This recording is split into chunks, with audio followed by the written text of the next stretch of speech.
Hello friends, welcome to your own channel daily stock. आज की video में मैं आपको एसआरएफ लिमिटेड कंपनी के शेयर का एनालिसिस बताने वाला हूं और ये भी बताऊंगा कि शेयर के अंदर आपको इन्वेस्टमेंट करना चाहिए या फिर इस शेयर को आपको अवॉइड करना चाहिए। तो ये पूरी जानकारी मैं आपको इस वीडियो में देने वाला हूं, तो आप इस वीडियो को एंड तक जरूर देखिएगा क्योंकि मैं पूरी कंपनी का आपको एक डिटेल्ड एनालिसिस बताने वाला हूँ।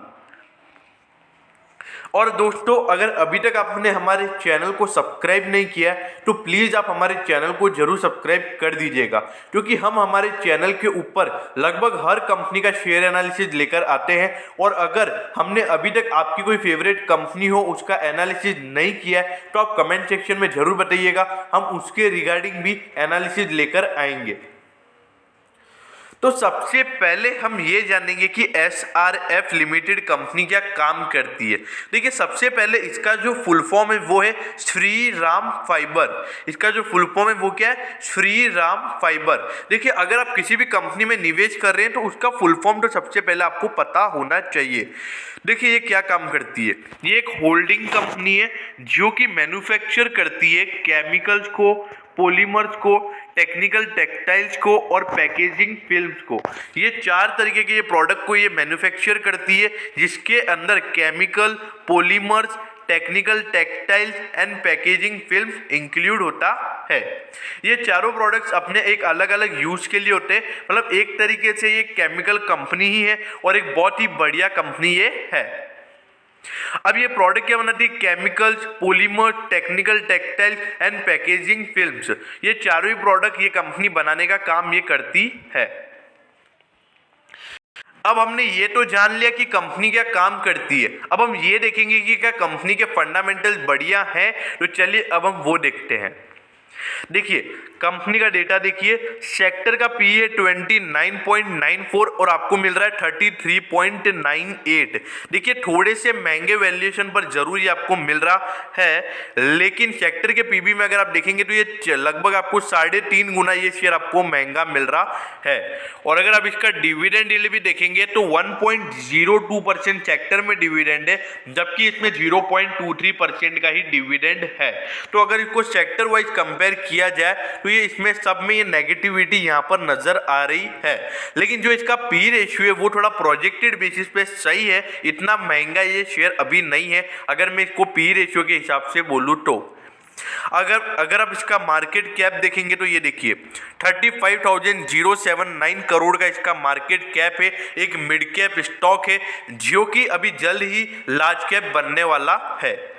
और अगर इसका बीटा देखिए 0.93 का इसका बीटा है, मतलब ज़्यादा रिस्की स्टॉक ये नहीं है, मतलब ज़्यादा वॉलेटाइल नहीं रहता है।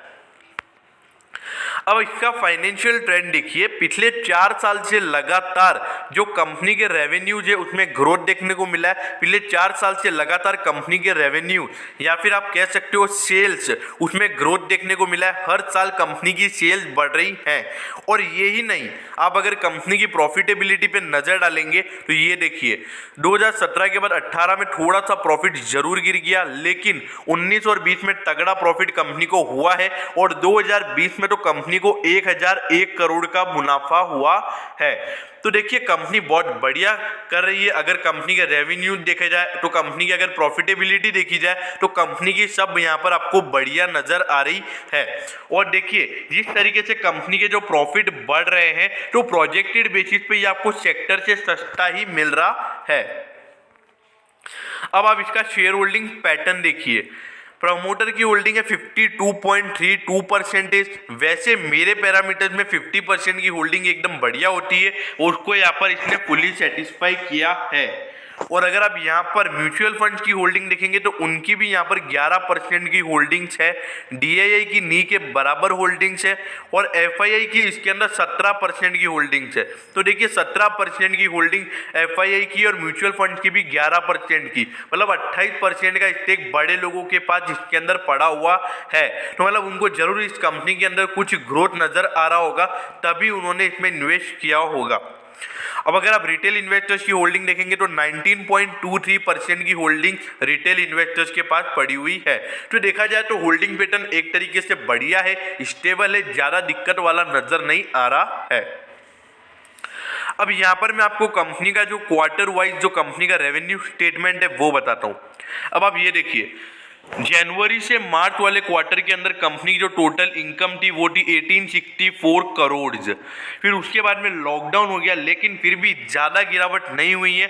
1555 करोड़ की कंपनी की टोटल इनकम निकल कर आई, मतलब लगभग 310 करोड़ कंपनी की जो टोटल इनकम है वो गिरी है।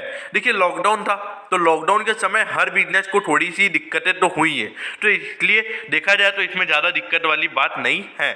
लेकिन जब सिचुएशन नॉर्मल हो गई, जब आप देखिए 2110 करोड़ का कंपनी का टोटल इनकम निकल कर आया। अगर आप इसको इससे कंपेयर करोगे तो आप ये देखिए ये कितना, मतलब 246 करोड़ का कंपनी की टोटल इनकम में ग्रोथ देखने को मिला है। अगर आप परसेंटेज वाइज बात करेंगे तो लगभग 11 से 12% का ग्रोथ कंपनी की इनकम में देखने को मिला है, अगर मैं जनवरी से मार्च वाले क्वार्टर से कंपेयर करूं तो। अब आप ये देखिए, कंपनी ने 185 करोड़ का टोटल मुनाफा कमाया था मार्च 2020 वाले क्वार्टर में। फिर अगले क्वार्टर में लॉकडाउन की वजह से फिर भी कंपनी ने 177 करोड़ का मुनाफा कमाया। और अब आप ये देखिए, इस बार तो कंपनी ने जो कंपनी का क्वार्टर 2 का जो कंपनी के रिजल्ट है उसमें कंपनी ने 315 करोड़ के मुनाफे कमाए। तो ये एक बहुत ही बढ़िया बात है, कंपनी बहुत बढ़िया परफॉर्म कर रही है क्वार्टर ऑन क्वार्टर वाइज अगर कंपेयर किया जाए तो। अब आप कंपनी के रिटर्न रेशियो देखिए, कंपनी का आरओई देखिए एकदम फर्स्ट क्लास है। पिछले 3 साल से लगातार कंपनी के आरओई में ग्रोथ देखने को मिली है। ये क्या बता रहा है कि कंपनी की प्रॉफिट मार्जिन बढ़ रहे हैं। कंपनी की जो पहले कंपनी प्रोडक्ट बेचती थी, जो केमिकल्स पॉलीमर्स कंपनी पहले बेचती थी, तब कंपनी को 12-15% का मुनाफा होता था और इस बार हो गया है वो 20.5% से भी ज़्यादा। तो आप ये देखिए, वैसे मेरे पैरामीटर्स में 20% is a very good ROE और उसको ये फुली सेटिस्फाई कर रहा है, तो मेरे ख्याल से तो ये बहुत ही बढ़िया बात है। अब अगर आप कंपनी के आरओसी को देखोगे तो कंपनी का जो आरओसी है वो भी हर साल आपको बढ़ता हुआ नजर आ रहा है, तो ये भी एक बहुत ही बढ़िया बात है। देखिए वैसे आरओसी में भी 20% प्रेफर करता हूँ, लेकिन ठीक है ये भी एक अच्छी बात है। मतलब अगर ये इंक्रीजिंग ट्रेंड के अंदर है तो ये बहुत ही बढ़िया बात है। अब अगर आप कंपनी के आरओए देखिए, हर साल पिछले 3 साल से लगातार कंपनी के रिटर्न ऑन एसेट में भी आपको ग्रोथ देखने को मिल रहा है और इस बार तो पिछले साल के मुकाबले लगभग 3% कंपनी का आरओए बढ़ गया है। तो देखिए कंपनी एक बहुत बढ़िया पोजीशन में नजर आ रही है और अभी कंपनी जिस तरीके से मार्जिन बढ़ रहे हैं कंपनी के, वो एक अच्छा ग्रोथ फ्यूचर में यहाँ पर आपको नजर आ रहा है। अब यहाँ पर एक बात ये भी है कि जो कंपनी का डेट टू इक्विटी है उसमें भी लगातार गिरावट देखने को मिल रही है। देखिए 18 से 19 में थोड़ा सा हल्का सा बढ़ा, लेकिन फिर से कंपनी का जो डेट है वो कम हो गया, अब वो सिर्फ 0.66 ही है। तो देखिए मेरे ख्याल से कंपनी का जो डेट है वो भी एकदम नी के बराबर है, ज़्यादा हैवी डेट कंपनी ने नहीं ले रखा है, तो ये भी एक बहुत बढ़िया बात है। तो देखिए अगर इसका डेट भी इतना कम है और ये अगर आपको थोड़ा सा महंगे वैल्यूएशन पे सेक्टर के मुकाबले मिल रहा है तो इसमें कोई गलत बात नहीं है, क्योंकि जिस कंपनी का डेट कम होता है तो वो थोड़ा पहले से वो कंपनी एक एक्सपेंसिव कंपनी हो जाती है, उनके शेयर आपको महंगे रेटों पर ही खरीदने पड़ते हैं। और आप ये भी देखिए कंपनी का इंटरेस्ट कवरेज रेशियो भी पिछले साल के मुकाबले बढ़ा है, तो मतलब कंपनी की सारी चीजें एक पॉजिटिव वे में नजर आ रही है, कंपनी के अंदर कोई भी नेगेटिविटी नजर नहीं आ रही है। अब आप ये देखिए कंपनी के शेयर का प्राइस अगर आप देखेंगे तो 5,930 के लगभग है और आज आप देखिए इतना महंगा शेयर है और सिर्फ 0.14% का इसमें आज मूवमेंट देखने को मिला है। अगर आप इसके ऑल टाइम हाई देखेंगे तो देखिए 6,030 का इसका ऑल टाइम हाई है, मतलब 100 रुपये आपको ये ऑल टाइम हाई से डिस्काउंट मिल रहा है, मतलब ज़्यादा डिस्काउंट ये शेयर आपको नहीं मिल रहा है, लगभग 1.5 से 2% ये आपको शेयर अभी डिस्काउंट पे मिल रहा है। देखिए मेरे ख्याल से फ्री राम फाइबर्स कंपनी एक बहुत ही बढ़िया कंपनी मेरे को नजर आ रही है और मेन बात ये है कि इसका जो प्रेजेंस है वो मार्केट में 50 साल हो गए इसको, और 50 साल से ये मार्केट में इसका धंधा चल रहा है और जिस तरीके से ये लगातार बढ़िया परफॉर्म कर रही है, मेरे ख्याल से इस पे एक लॉन्ग टर्म बेट किया जा सकता है। ये मेरे को लॉन्ग टर्म के बेसिस पे एक बहुत ही बढ़िया कंपनी लग रही है, इसमें आप निवेश कर सकते हैं। और मेन बात ये है कि अगर यहाँ से मार्केट ज़्यादा गिरता भी है तो आपको इसमें ज़्यादा गिरावट देखने को नहीं मिलेगी, मतलब गिरेगा ये भी, मार्केट गिरेगा तो ये भी शेयर गिरेगा, लेकिन ये 5,000 से नीचे नहीं जाएगा, इतना मेरे को ऐसा कंफर्मली यहाँ पर नजर आ रहा है। तो मैं होप करता हूँ कि देखिए जो एसआरएफ लिमिटेड कंपनी है जो अब इसका बाइंग कैसे, देखिए शॉर्ट टर्म इन्वेस्टर्स के लिए मैं ये स्टॉक को बिल्कुल भी रिकमेंड नहीं करूंगा क्योंकि इतना ज़्यादा वॉलेटाइल नहीं रहता है, थोड़ा बहुत न्यूज़ के बेसिस पर भी ये चलता है। लेकिन लॉन्ग टर्म इन्वेस्टर्स इस स्टॉक को ले सकते हैं और इसका जो फर्स्ट बाय है वो तो अभी इससे 30 रुपये कम पे ही सिर्फ 5,900 पे भी आप इसको बाय कर सकते हैं। और उसके बाद ये जितना भी गिरता है तो आप इसमें जब डिप में खरीदारी कर सकते हैं। एक बहुत ही बढ़िया स्टॉक है और केमिकल सेक्टर के हिसाब से देखा जाए तो एक तरीके से मार्केट लीडर भी है, क्योंकि जैसा कि मैंने आपको बोला कि इसको मार्केट में आए हुए 50 साल हो गए। ये कंपनी 1970 से इसका कारोबार चल रहा है और अभी इसका 51 ईयर यहाँ पे चल रहा है कारोबार का।